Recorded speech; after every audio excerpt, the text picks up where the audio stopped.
চলমান যুদ্ধে প্রথমবার হজ কাশেম ব্যালিস্টিক ক্ষেপণাস্ত্র ছুড়েছে আইআরজিসি। চলমান যুদ্ধে প্রথমবার হজ কাশেম ব্যালিস্টিক ক্ষেপণাস্ত্রটি ছুড়েছে ইরানের রেভলিউশনারি গার্ড আইআরজিসি। বুধবার এক প্রতিবেদনে চীনের রাষ্ট্রীয় সংবাদ মাধ্যম সিনহুয়া এ তথ্য জানায়। মূলত হজ কাশেম মিসাইল দিয়ে ইসরায়েলের তেল আবিব, জেরুজালেম ছাড়াও কাতার, কুয়েত, আমিরাত ও ইরাকের বিভিন্ন মার্কিন অবস্থান লক্ষ্য করে হামলা চালানো হয়েছে। মূলত সলিড ফুয়েল চালিত মাঝারি পাল্লার ব্যালিস্টিক মিসাইল এটি, যা ট্র্যাকে বহনে সক্ষম মোবাইল লঞ্চার থেকে ছোড়া যায়।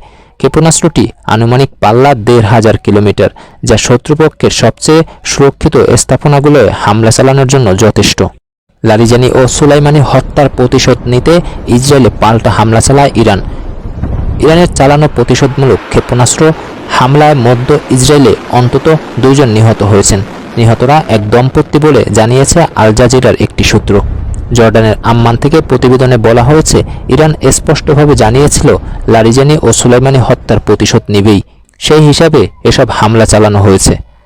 সর্বশেষ হামলার পর মধ্য ইসরায়েলের বিভিন্ন এলাকায় সাইরেন বেজে ওঠে। ক্ষয়ক্ষতির সঠিক পরিমাণ এখনও জানা যায়নি।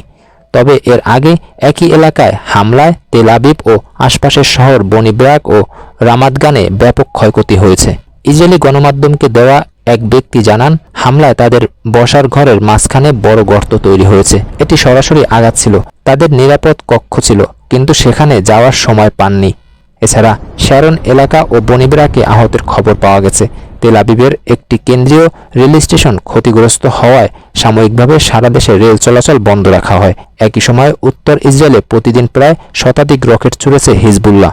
পাশাপাশি ইরানের ক্ষেপণাস্ত্র হামলাও চলছে। অনেক ক্ষেত্রে এসব হামলা সমন্বিতভাবে চালানো হচ্ছে, যা ইসরায়েলের আকাশ প্রতিরক্ষা ব্যবস্থার উপর বাড়তি চাপ সৃষ্টি করছে।